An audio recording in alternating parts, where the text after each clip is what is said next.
Hello, comic creators. Welcome to this week's episode of the Comics Connection podcast, where we discuss news and insights related to the creative and business side of publishing comics. I'm Gamal. He's Andy. Andy, how you doing? I'm good. How are things? Things are all right. Convention season is heating up. And so one of the main topics we will be talking about is tangentially related to comic book conventions. But I wanted to start off with some news, with the two pieces of news that broke kind of since our last podcast. The first one being a bit of not so good news that I think you can speak to more cogently. IDW actually announced that they were delisting themselves from the stock exchange that they were listed on, and they let go about 40% of their staff. They announced that although they have several media deals in development and they are continuing to publish, they have very little operational revenue in the bank. And this restructuring was an attempt to kind of put things on the right path because they've had substantial losses over the past few years. Now, Andy, I have an outsider's quote unquote expert view of what's going on, but why don't you share your thoughts first, because yours are going to clearly be more interesting. Well, yeah. I mean, the first thing is that's always terrible news. People got laid off; they lost their livelihood, or at least part of it. So that's terrible. So I think that's the first thing that we should mention is that we hope that they find other work and land on their feet very quickly. Absolutely. And yeah, I mean, I used to work at IDW. Some of the folks affected. It's been 10 years, I think, since I was there, a little over 10 years. So certainly I didn't know everybody that got laid off, but I've stayed in touch with a lot of those folks. And yeah, that's terrible. I can't say that it was really surprising. Mm-hmm. And what you were saying about sort of, their licensing deals and TV and movie deals are in the works. And then the WGA goes on strike last week, and that's probably not going to help them very much either. That said, the reason I say it's not terribly surprising is they've been kind of hemorrhaging money for a while. They were on the New York Stock Exchange, so not like a small Mm-hmm. one. I mean, that's Mm-hmm. a big thing. So when your stock plummets to below $1 for a while, the writing's on the wall that they're probably going to delist you if you don't delist yourself. So that's not real helpful. So there's a lot of bad signs. Now, sometimes a company can make big cuts like this, and they cut back on other things, and they're able to turn the business around. They've made some moves in the last several years that apparently haven't worked out in trying to correct things, but their revenue has been down for quite some time. And obviously I hope they turn it around, because there's still a lot of good people that are still there. Mm-hmm. But yeah, it's not real. I mean, I wish it were more surprising. There's one of those things, like the moment it happens is shocking to read and shocking to see how many people are affected. But then you take that step back and you're like, well, I've been watching these quarterly reports for a couple of years now, show them usually operating on a loss. Mm-hmm. And you just got to wonder how long that's going to happen. Now, because they're publicly traded, they've got the board, and the board has restructured things. They got a new CEO, a new COO, and so we'll see if they can turn it around. But from some of the editors that are still there that I've spoken with, they seem relatively optimistic about the future of the company. Mm-hmm. I shouldn't even caveat that. They seem optimistic about the future of the company, but beyond that, I don't have a whole lot more insider knowledge than that. Okay. Well, I'd like to just put a couple things into context. First, that when we're talking, you did mention that IDW, because they're publicly traded, has actually been reporting that they've been, operating at a loss for some time. I think one of the major differences between most other comic book companies and IDW is most other comic book companies are not publicly traded, so they don't have to actually announce whether or not they're running at a loss. But I would not be surprised if all of a sudden all the comic book companies had to announce how they were operating.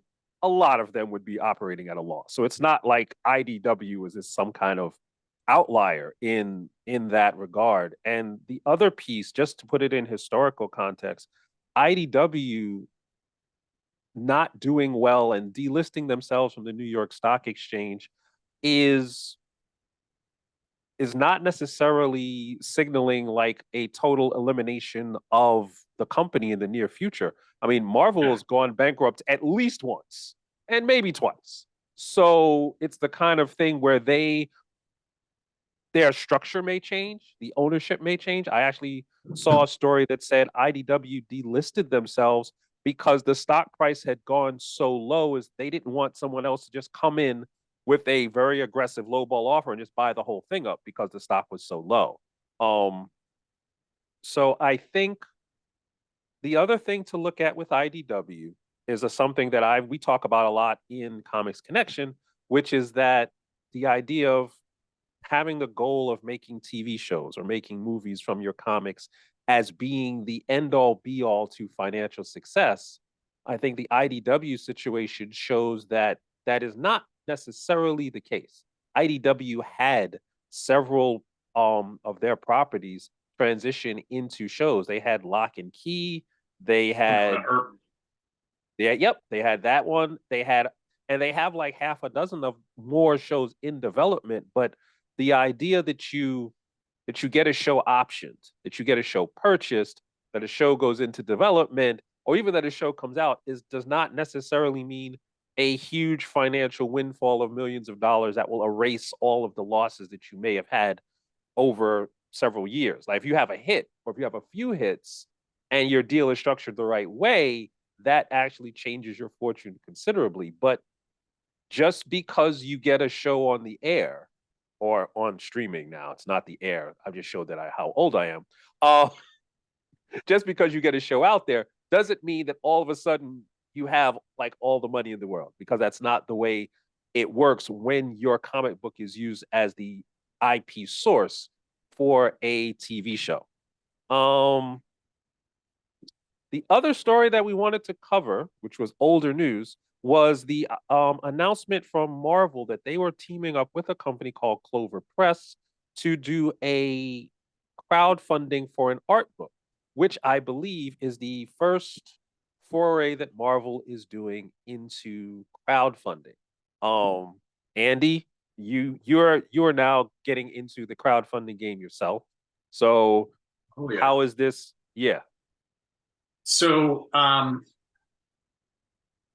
coincidentally, I guess, Clover Press that is doing this with Marvel was founded by two of the original founders of IDW, who are no longer at IDW, which I just thought was interesting that those are the two news items that we're discussing. Yeah, I mean, the reality is Marvel IP is going into crowdfunding. Marvel itself isn't. Marvel's not saying, here's crowdfunding to make the next issue of Spider-Man, right? That's not happening. Marvel made a licensing deal with Clover Press. I'm sure Clover Press was upfront about their desire to go crowdfunding, right? I mean, they're not going to do that without Marvel knowing, because it's probably a relationship with some value to it, just a guess. So clearly Marvel had to approve that. But I'm sure Marvel was like, it's probably a bad look if Marvel or Disney goes directly to a crowdfunding platform. That's probably not a great look. But Clover Press is a smaller publisher. They do really good work. They're very professional. And them going a crowdfunding model, especially for a book that isn't just a comic book. So it's a book that has a much wider appeal. It's Marko Djurdjevic's artwork, who's a phenomenal artist. I think that the appeal of his art goes beyond comics. Going to Kickstarter is at least 50% about the marketing of leveraging that community and how that community can pass a book around, and it gets in front of a whole bunch of people it just wouldn't get in front of if you were marketing it to comic book retailers and even the bookstore chains, the larger bookstore chains. So that seems like a really smart use of going the crowdfunding route to me, on Clover Press's part, because they're going to get a lot more eyeballs on that book, who are going to want it, I think, than if they didn't. So less about trying to make the money from the crowdfunding, although, they're likely, I haven't seen the campaign, I haven't looked at the campaign, but likely they are, it's more like pre-orders for them. Like, hey, we've pre-sold this many, but we've also, more importantly, gotten it in front of people that never even would have known it existed.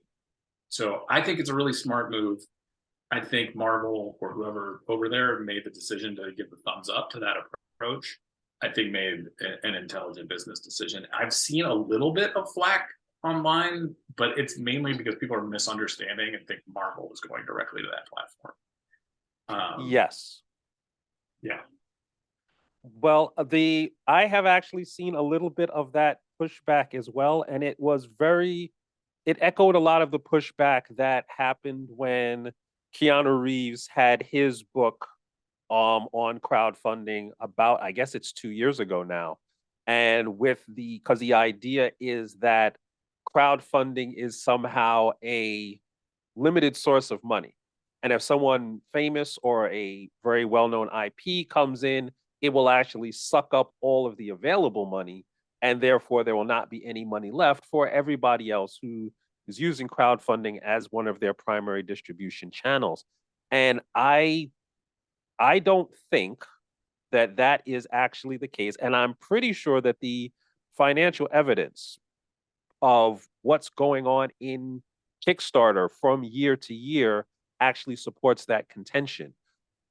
What's happening is a number of crowdfunding projects that are successful every year on Kickstarter is constantly going up. I think they're close to like 75, 80% of all crowdfunding campaigns are actually successful. This means that if someone came in and kind of dominated the market, then that success rate would drop significantly. What I think is happening is the reverse. People who may not be familiar with or interested in crowdfunding might be brought to the platform because they know Marvel, because they know Keanu Reeves. And then once they're there and Kickstarter actually suggests to them other projects that are similar to the one that they backed, now you get a whole new crop of people going into crowdfunding and backing projects and supporting books that they would not have otherwise discovered if not for that watershed tentpole moment when a known IP or a known brand comes in. So I think in general, it is actually a positive thing if Marvel teams up with someone like Clover Press. And I also think part of the idea of Marvel not getting into crowdfunding is you're right, it's not a good look for Marvel because it's not like they're strapped for cash most of the time. And B, they don't actually have in-house, to the best of my knowledge, anyone who actually has the skill set to manage that campaign anyway. Crowdfunding is a set of skills in and of itself. I'm sure that you realize this running some crowdfunding campaigns on your own, that you can't just throw it up against the wall and assume because Spider-Man is on the cover, you're going to hit your target. There's a whole process that you have to actually understand and be relatively good at for these things to work out. And Marvel going with Clover Press, a company that's proven that they can do it multiple times over, makes a lot more sense than saying, hey, we can just do our own crowdfunding, because realistically, at this point, you probably can't. So on both sides of the equation, I think it is a good move both for the two companies that are in the deal and everybody else who's actually in crowdfunding in general. So we shall see. All right, we got one more topic, and that is the topic that you wanted to discuss like a week or two ago. And it relates tangentially to, convention season starting up and people wanting to kind of interact, connect with people, get their projects off the ground, make connections, and things like that. So, Andy, I will let you explain the topic for discussion. With convention season coming up, and I guess there's not really a down season for conventions anymore. There's just a bigger high season. A lot of folks go to conventions writers will go wanting to meet artists, artists to meet writers. Everybody wants to talk to publishers, get projects rolling, everything that you just said, right? And I have seen so many people approach this in really different ways. I thought it was worth talking about how to approach these things professionally, right? And it's okay to be at a show and be a fan of somebody's work. There are still creators that I have seen at multiple shows over the last decade or 2 decades that I still kind of geek out when I see them a little bit, right? But I don't go full bore, right, on it. But like, it's really cool to see original art from your favorite creators and that sort of thing, and get a chance to actually talk with them. But there are a couple of things that I think are worth mentioning. One is maintain some level of calm is helpful if you're in risk of fanning out too much. But also realize that different situations call for sort of different behavioral patterns. And if you want to talk to somebody about doing professional work, you need to put on sort of a professional, professional way to interact. So by that, there is a couple of things that you should understand. If you're a creator wanting to talk to other creators who are at their tables are there for them to make some money. So they are trying to sell stuff at their table. They're trying to sell sketches that they're doing. They're trying to sell product. So if you get a chance to talk with somebody, A, don't monopolize their time too long. And B, if you can, once you've started a conversation, sort of stand to the side to allow people to still be able to see things on their table and for them to be able to interact with somebody, and realize that your role is to, if there's an opportunity for them to sell something, is to sort of step aside and let that happen. You don't have to try and hand sell something for them. They'll do that. In fact, I would recommend not getting involved in that transaction at all, but just sort of step to the side a little bit, let that transpire. Don't get annoyed that you got interrupted because you're the one interrupting them selling stuff. So let that happen. That's okay. If you have the means, I would definitely recommend, if you have a good conversation with somebody, find something to buy on their table. That's always helpful. Everybody notices when you buy something. So there are just those sort of professional courtesies, that kind of thing. It doesn't have to be the biggest, most expensive item on the table, of course, but it's helpful if you can do that. When talking with publishers, and fewer publishers are showing up to conventions these days than they used to. It used to be a place where you could talk to multiple publishers. I went to C2E2 a while back. I think we talked about it on the podcast, and there were almost no publishers. I think there were 2 publishers that were there. But if you get the chance to talk to publishers, same sort of things. Present yourself professionally, talk about what you want to do, but also ask questions of whomever you're talking to, because the more information you get about what other people's roles are, and you get information about how you can be helpful to them. And that's really your goal for the most part, is making things easier on other people. You want to be the person that they like working with, because A, it's not difficult to work with you.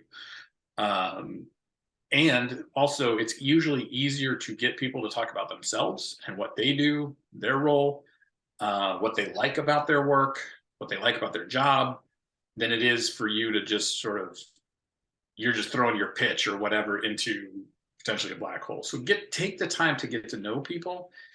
Conventions are often not the place to pitch projects. If that winds up happening by natural circumstances, then great. But try not to be the person that's going around just trying to shove your pitch into everybody's hand that will listen to you. The goal is to make contacts more than make sales, unless you're tabling, in which case sales. But yeah, my sort of professional persona, I don't tend to swear. I try to speak in complete sentences. Bathe, wear clean clothes. That matters. It's helpful. You'd like to think that should go without saying, but it doesn't. It's worth saying. So yeah, just it's all of those things. If you're showing a portfolio, if you're an artist, make sure that your portfolio is organized so that your most recent, which should hopefully be also your best work, is up front. So it's the first thing that I'm going to look at. Make sure that if you're looking to work in comics, that you've got sequential pages. Ideally, if you're drawing sequential pages, you'll have the script there with it, so that if I'm looking at it and I'm trying to determine if you're a good storyteller, I can look at the script and then look at how you interpreted it. That's really helpful. Same thing as if you're doing inks. If you want to show off your inks, show me a photocopy of the pencils that you were working from, and then the inked page next to it, so I can compare. I can sort of see what you did with what you were, where you started and where you wound up. Same thing for coloring. Show me the inks. Show me the colors. A art portfolio doesn't have to be that long, but it is nice if you can sort of show that you've been at it for a while. But I would, anything that you think is on the line of like, maybe this isn't me on my best foot, just don't include it, because it's not relevant anymore. If that's not the artist that you are now, don't put it in your portfolio. Another thing I see artists do a lot is that they pigeonhole themselves on accident, because they may think like, oh, you know, my coloring is really strong and I heard that there's a need for colorists, right? So they'll put a bunch of coloring samples in there, and then they'll start getting hired for coloring work, and then it can sometimes be more difficult to convince people, I'm more than a colorist, I'm actually a penciler and an inker.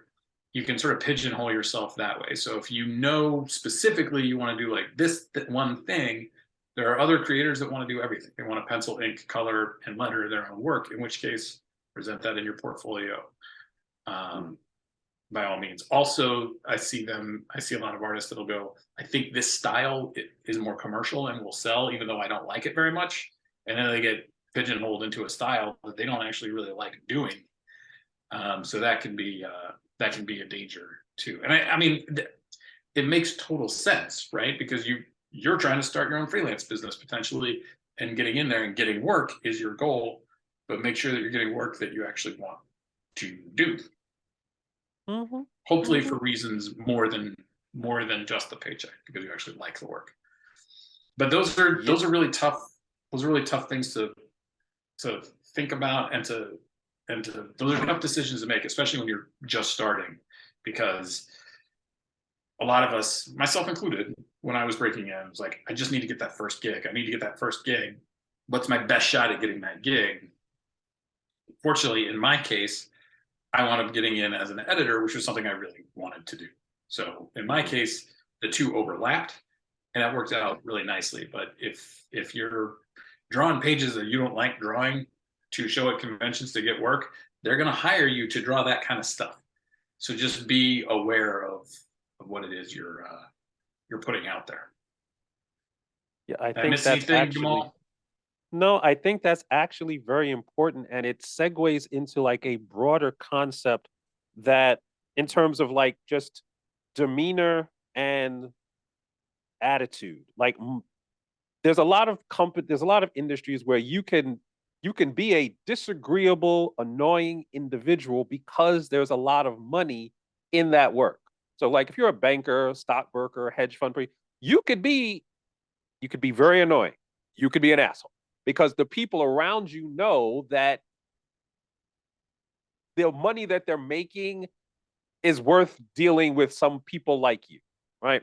Comics, there's not, people are not making millions of dollars in comics. Well, most of us are not. I mean, a few of us are, but most of us are not. So we're in comics because we enjoy comics. We enjoy the medium, which means we want to actually enjoy the people that we are around, the people that we're working with, the people we're interacting with.